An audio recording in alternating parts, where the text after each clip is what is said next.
दोस्तों, गांव के किनारे एक पुराना घर था जहां दीवारों पर समय की दरारें थीं और आंगन में मुरझाए तुलसी के पौधे के पास आज भी माँ हर शाम को दिया जलाती थी। उसी घर में रहती थी गौरी, 22 साल की, जिसकी आंखों में कभी सपनों की चमक हुआ करती थी। गौरी का पिता राम प्रसाद किसान था, सीधा, ईमानदार, पर जिंदगी के कर्जों से टूटा हुआ। माँ सावित्री चाह भगवान से हर दिन यही मांगती, हे ठाकुर जी, मेरी बेटी का घर बस जाए। गौरी का रिश्ता पास के गांव के लड़के आरव से तय हुआ था। आरव पढ़ा लिखा था, शहर में नौकरी करता था। गौरी को उसने पहली बार तब देखा जब वो खेत में माँ की मदद कर रही थी। धूप में तपे चेहरे पर मासूम मुस्कान थी। बस वही मुस्कान आरव के दिल में उतर गई। दोनों के बीच चिट्ठियों का सिलसिला शुरू हुआ। गौरी हर रविवार अपनी चिट्ठी में लिखती, आरव, जब तुम मुझे अपने सपनों की रानी कहते हो तो मुझे लगता है जैसे मेरे पंख खुल गए हों। आरव जवाब देता, गौरी, बस थोड़ा वक्त और, फिर मैं आकर तुम्हें अपने साथ ले जाऊंगा। पर वक्त कब वादों का साथ देता है। शहर में अचानक फैक्ट्री बंद हो गई। आरव बेरोजगार हो गया। वो रोज कोशिश करता पर काम नहीं मिलता। चिट्ठियां अब देरी से आने लगी, फिर धीरे धीरे आना बंद हो गई। इंतजार कर रही, हर शाम दिए की लौ देखकर फुसफुसाती, आरव जरूर आएगा, आज नहीं तो कल। आरव जरूर आएगा, आज नहीं तो कल जरूर आएगा। पर एक दिन डाकिया आया। हाथ में एक लिफाफा था और जिस पर लिखा था, आरव की मां। गौरी ने कांपते हाथों से खत खोला। बेटी, आरव अब इस दुनिया में नहीं है। वो तुम्हारे नाम का सिंदूर लेकर रोज नौकरी ढूंढने जाता था। उस दिन सड़क हादसे में चला गया।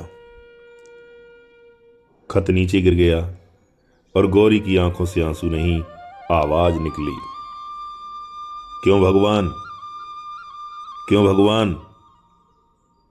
राम प्रसाद और सावित्री ने उसे संभालने की कोशिश की, पर किसी ने नहीं समझा कि किसी लड़की का सपना मरना कैसा होता है। गौरी अब चुप हो गई थी, न बोलती थी न मुस्कुराती थी। बस हर सुबह वही पुराना लिफाफा लेकर तुलसी के पास बैठती और कहती, देखो आरव, मैंने दिया जलाया है आज भी। देखो आरव, मैंने दिया जलाया है आज भी।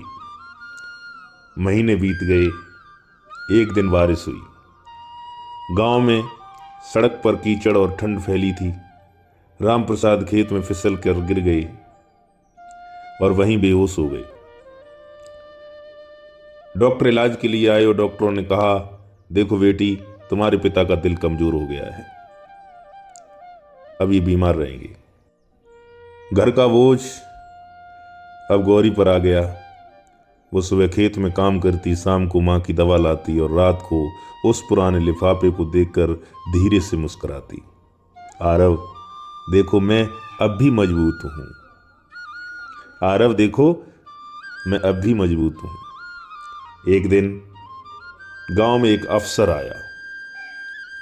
हम सरकारी स्कूल में अध्यापिका रख रहे हैं, पढ़ी लिखी लड़की चाहिए। गौरी ने फार्म भरा। मां ने कहा, बेटी, तेरे पापा का सपना था कि तू स्कूल में पढ़ाए। नियुक्त हुई और गौरी पहली बार शहर गई। वहीं संयोग से उसे एक चेहरा मिला जो आरव जैसा था। नाम था विवेक, स्कूल का नया प्रिंसिपल। वो सौम्य, गंभीर और हर काम में सदा हुआ था। गौरी को पहली बार लगा शायद जिंदगी ने कोई नई राह दी है। विवेक को गौरी की सादगी भा गई। वो उसके पिता की बीमारी में मदद करने लगा, मां को भी दवा दिलवाता और कभी कभी मंदिर में साथ साथ जाता। मां ने एक शाम धीरे से कहा, बेटी, आरव तो चला गया, लेकिन जिंदगी नहीं रुकती। विवेक में वही अच्छाई है। तुम विवेक से शादी कर लो। गौरी ने सिर झुका लिया। उसकी आंखों में अभी भी आरव की यादें थीं, पर उसके दिल में एक नई किरण जन्म ले रही थी।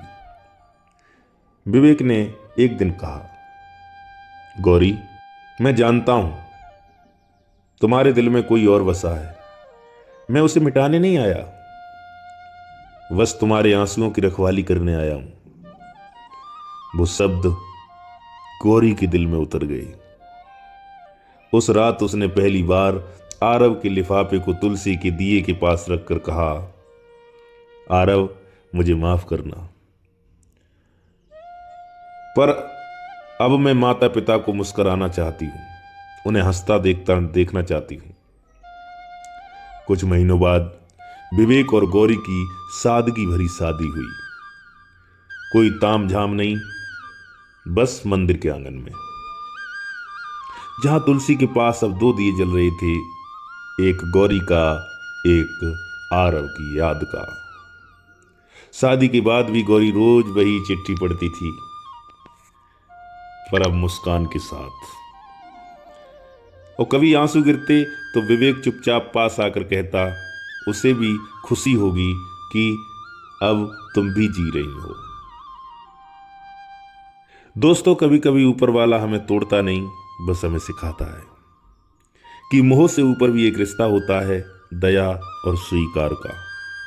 गौरी ने सीखा, प्यार वो नहीं जो साथ रहकर निभे, बल्कि वो जो बिछुड़ करके भी हमें इंसान बनाए रखे। दोस्तों, कहानी अगर अच्छी लगी हो तो चैनल को सब्सक्राइब, बेल आइकन और लाइक जरूर कर देना। धन्यवाद।